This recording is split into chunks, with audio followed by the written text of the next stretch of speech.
Welcome to Talking with Sapna. Today we're going to be talking mindset with your children. You might often see your children not wanting to have a go or take a risk or try something new, and using statements and phrases like "I can't" and "it's too hard." And all of this is about the mindset that your children have, how they view themselves and how they view learning. And mindset is a huge area to go into, this idea of developing and nurturing a growth mindset through everything we do, and for our children as well. But there are some key elements of mindset that we can focus on and actively build to work with our children to nurture and model.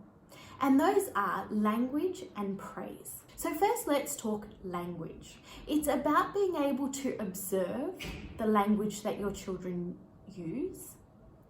And then once you've observed it, being able to see where and when it is that they use some of these negatively phrased statements like "I can't" and "it's too hard."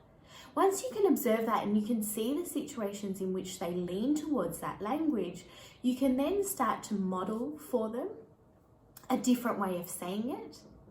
And then you move towards teaching them to reframe and reword and therefore repeat the statement in a different way. Let me give you an example of that. One day I was over at a friend's place and her child was wanting to do a puzzle. But as soon as he started off by saying "I can't, it's too hard." And so as I watched him, what I saw was before he even put a piece where he thought it might go, he'd already said the statement. So he'd stopped himself before he even had a go. So what I said to him was, "You can do this, you just need to try." So that was me modeling it for him. And then I asked him to say, "I can do it." And so every time he picked up a puzzle piece, I made him keep repeating, "I can do it." And slowly we built that puzzle together and he did it. But it required those three parts of what I was saying to you earlier.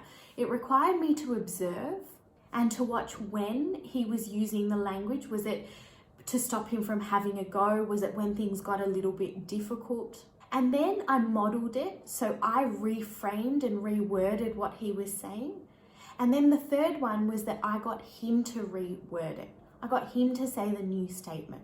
And when we work with your children to reframe their language, reword it, and have that repetition and consistency to picking it up and reframing it, then what happens is it starts to become part of their vocabulary that they use on a regular basis. But often what can happen is you might reframe it for them, but they don't say the statement themselves. Or you might remember it one day, but the next day you just don't pick up where they say "I can't" or "it's too hard." But the key to this is repetition and consistency. It's like changing any negative thought. Sometimes they're so embedded in the way we operate that it takes time, it takes repetition, and that consistent reminder to shift it.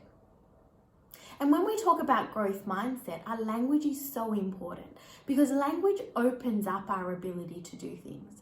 The minute you hear your child say "I can't," they've already put a block in front of them.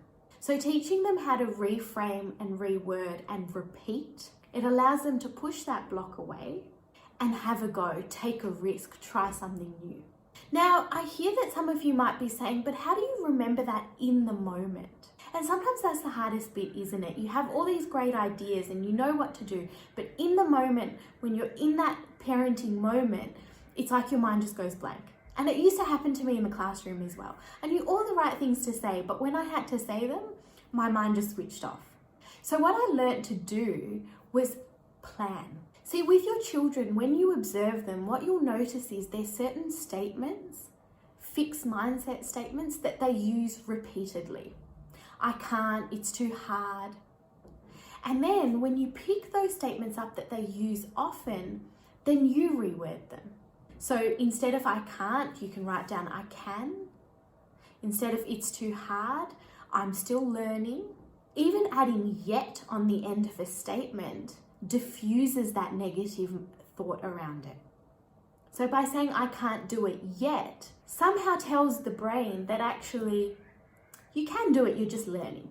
So sometimes when you're stuck with what to say, just add a yet onto the end of the statement and it changes it. It changes the intensity of it as a negative statement. But when you pre-plan, it allows you to do a few different things. One, you're prepared for when they say the statement. Two, it's something you can do with your children just before they try a new task. So you can remind them of the positively framed growth mindset statement. But the other thing you can do is you can actually put it up around the house. So you can put these statements up on the fridge or on the mirror in the bathroom or in their bedroom and start using it as a bit of an affirmation, something they keep repeating, because that repeated thought becomes reality. So for our children, the language we use and the language we encourage them to use starts to create their mindset and their attitude towards trying new things, having a go and taking a risk. But then I also spoke about this idea of praise. So what was I talking about when I said praise? And see, praise is a really interesting thing. Because if I ask you how you were praised as a child, you'd have some really key statements that jump out at you. And quite often it was praise around intelligence. Oh, you're so smart, you're so clever. The thing that we found with statements around intelligence is that they put a ceiling on your growth. Once your child thinks that they're smart, what that seems to do is say, okay, well, you know you're here, stay there.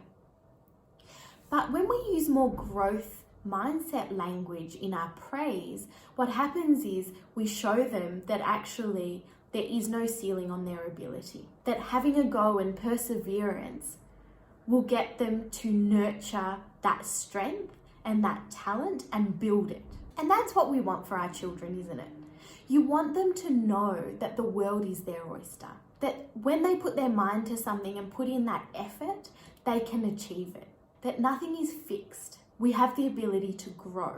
So when we know that and we use our praise to support that, what that means is we start to praise effort and strengths. So what that looks like in a classroom is often maths is a subject where I used to get my students with the most fixed mindset. And I know I had one student who would come to me and we were really working on her growth mindset in this area and her positively worded statements. And when she'd have a go at a task, my praise for her would be, I love how you had a go and you gave it your best shot and you persevered through the task. Now, using those words for her meant that after a while she started to see that in herself. So when she'd come to me to show me the task, she would say, look at that, I did it, I persevered through it. So before, where she had a fixed mindset in maths and she wouldn't even start because she was so stuck in her head, she was doing it and she wasn't concerned whether it was right or wrong. She was more excited that she persevered and she got through the task. And so see, when we start using strengths as a way to praise our children, they start to see those strengths in themselves and in action. And we're modeling to them the strengths that they have. And when we use strengths as a way to understand our abilities, it opens a door to possibilities. It helps our children to see themselves in a different light, in a light that is so much bigger. So when you see your child do a piece of artwork, instead of saying well done or good job, you might say, I love how creatively you did that. I love the imagination you used to create this. And all of a sudden, you start seeing a change in their demeanor, right? A little bit when you praise someone's strengths, they stand up a little bit straighter, their smile comes on their face. But the most beautiful thing about praising strengths is that you hear them start to use these strengths as a way to describe themselves. And isn't that what you want for your children? For them to know their strengths, to understand themselves at that deepest level, to see themselves with so much possibility. So when you praise, stop and think about how are you praising the effort they put in the task and their strengths. When we praise using strengths and effort, what you find is there's a twofold benefit. One, you're modeling the language that you want your children to see in themselves, but then also they're taking that and they're using that language, they're mimicking it, and then they're starting to embody it. And that's what we want. We want our children to see that endless potential within themselves. And so in order for them to see the endless potential in themselves, using strength and effort as a way to get them to see what their capacity and ability is, it starts to open that up for them to try new things and have a go and take risks. And that's what you want for your children. So have a go. Have a go at getting them to reframe and reword language. Have a go at shifting your praise to use strengths and effort. And remember, repetition and consistency is the key. Remember that I do offer one-on-one services in this area. So if you find it something that you want some more tailored advice around for your child and your family, please get in touch via email, through my website, or on social media. And again, if you have a specific question that you would like an answer to, post it under the YouTube video and I will develop a video that answers it. Good luck working on mindset. It is definitely something you will see the benefit of once you start.